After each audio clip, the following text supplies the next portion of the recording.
জঙ্গলকে বাঁচাতে বাড়তি সচেতনতা বন বিভাগের। শুক্রবার সচেতনতা প্রচার করতে একটি শিবিরের আয়োজন করা হয় পুরুলিয়ার বড়বাজারে। কংসাবতী দক্ষিণ বন বিভাগের বড়বাজার রেঞ্জ এবং ওয়েস্ট বেঙ্গল হিউম্যান ওয়েলফেয়ার অর্গানাইজেশনের পক্ষ থেকে বড়বাজার বন দফতরের হলে শিবিরটি আয়োজিত হয়। সচেতনতার বার্তা দেওয়ার পাশাপাশি মক ড্রিলের মাধ্যমে বনকর্মীদের দেওয়া হয় প্রশিক্ষণ। এদিন বন দপ্তরের সাথে সাথে উপস্থিত ছিল দমকল, মানবাজার মহকুমা প্রশাসন ও পুলিশ প্রশাসন। হঠাৎ জঙ্গলের মধ্যে আগুন লেগে গেলে কি পদক্ষেপ নিতে হবে সে বিষয়ে হাতে কলমে প্রশিক্ষণ দেওয়া হয় বনকর্মীদের। যে কোনো সময় বিপদ আসতে পারে, জঙ্গলে আগুন লাগার সম্ভাবনা থাকে যখন তখন। তাই এই ধরনের সচেতনতামূলক অনুষ্ঠান হলে বনকর্মীরা অনেকটাই উপকৃত হবেন। এতে দুর্ঘটনা নিয়ন্ত্রণ করা সম্ভব হবে। নিজের মতো করে যার স্যার নিজের মতো করে কাজ করছেন, যিনি এসেছেন আমাদের সোসাইটি থেকে, ওনারা ওনাদের মতো কাজ করছেন, বন দপ্তর তার মতো কাজ করছেন, পুলিশ দপ্তর তার মতো কাজ করছেন, খাট তাদের মতো কাজ করছেন, নিজেদের গাইডলাইন ফলো করে নিজেদের। কিন্তু আমরা আজকে সমবেতভাবে আমাদের যেটা মেইন সমস্যা হচ্ছে কমিউনিকেশন গ্যাপ। আমরা সবাই কাজ করছি, সবাই মানুষের জন্য কাজ। সচেতনতা প্রোগ্রামটা খুবই জরুরি এবং উপকৃত তো অবশ্যই হবে, কারণ আমাদের এখানে 100 জনের উপরে এসছিলেন, তারা সবাই গ্রাসরুট লেভেলে বা গ্রাউন্ডে তারা কাজ করে। তো এই জঙ্গলে যে আগুন লেগে যাওয়ার ব্যাপারটা, সেটা হয়তো রেয়ার হয়, কিন্তু তার পরিণতি খুব ভয়াবহ। সেই জন্য আমাদের সচেতনতা প্রোগ্রাম না করলে এটা হবে না। হয়তো কবে আগুন লাগবে তারপরের জন্য সেই সময় রেডি হওয়াটা সম্ভব থাকে না, বিপদ তো আর সব কিছু বলে করে আসে না।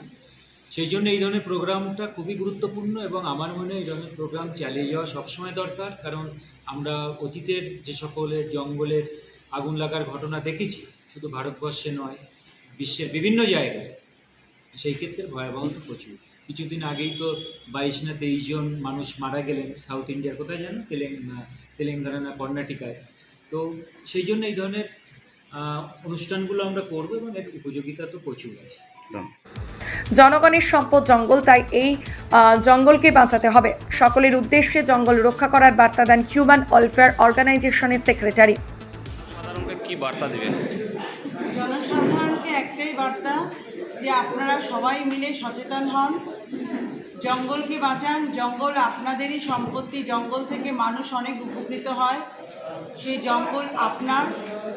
বন বিভাগের পাশে থাকুন, যে কোনো আধিকারিককে সহযোগিতার হাত বাড়িয়ে দিন। আমরা West Bengal human welfare and nature organization, আমরা এই সব বিভাগকে নিয়ে মানুষের পাশে থাকার চেষ্টা করছি, একটা মেলবন্ধন করার চেষ্টা আমাদের। আর জনসাধারণ সক্রিয় থাকবেন। এই সচেতনতা শিবিরে বনকর্মীদের গুরুত্বপূর্ণ কৌশল শেখানো হয়। সকলে মিলে যাতে পরিস্থিতির মোকাবিলা করতে পারে তার জন্য এই শিবিরের আয়োজন, জানালেন কংসাবতী দক্ষিণ বন বিভাগের ডিএফও পূরবী মাহাতো।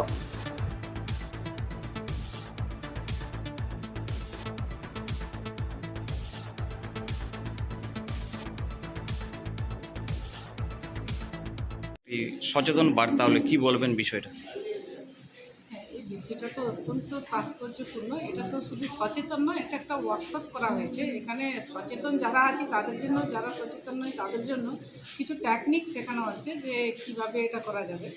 আমরা তো আগে যারা অনেক পদ্ধতি ওরা ফলো করে, তার সাথে সাথে আরও কিছু এক্সট্রা, যে এটা করলে ভালো হতো, ওটা করলে ভালো হতো, তার সাথে সাথে আরও 5টা দপ্তর একসাথে আছে। কমিউনিকেশন গ্যাপটা যাতে দূর হয়, যাতে ইমিডিয়েট আমরা আগুনগুলোকে নিভিয়ে ফেলতে পারি, তার জন্য একটা ব্যবস্থাপনা এবং আমাদের জাস্ট যা জানি সেটাকে আরেকবার ঝালিয়ে দেবো। সচেতনতা শিবিরে উপস্থিত ছিলেন ডিএলএস এর জজ সুলতান মোহাম্মদ, কংসাবতী দক্ষিণ বিভাগের DFO Purabi Mahato, ADFO Kaustav Shasaru, human welfare অর্গানাইজেশনের সেক্রেটারি স্বপ্না বরাট, পুরুলিয়া দমকল বিভাগের সাব ইন্সপেক্টর অভিজিৎ কুমার বেরা সহ বন বিভাগের আধিকারিক ও কর্মীরা। বড়বাজার থেকে সঞ্জয় চৌধুরী রিপোর্ট, পুরুলিয়া মিরর।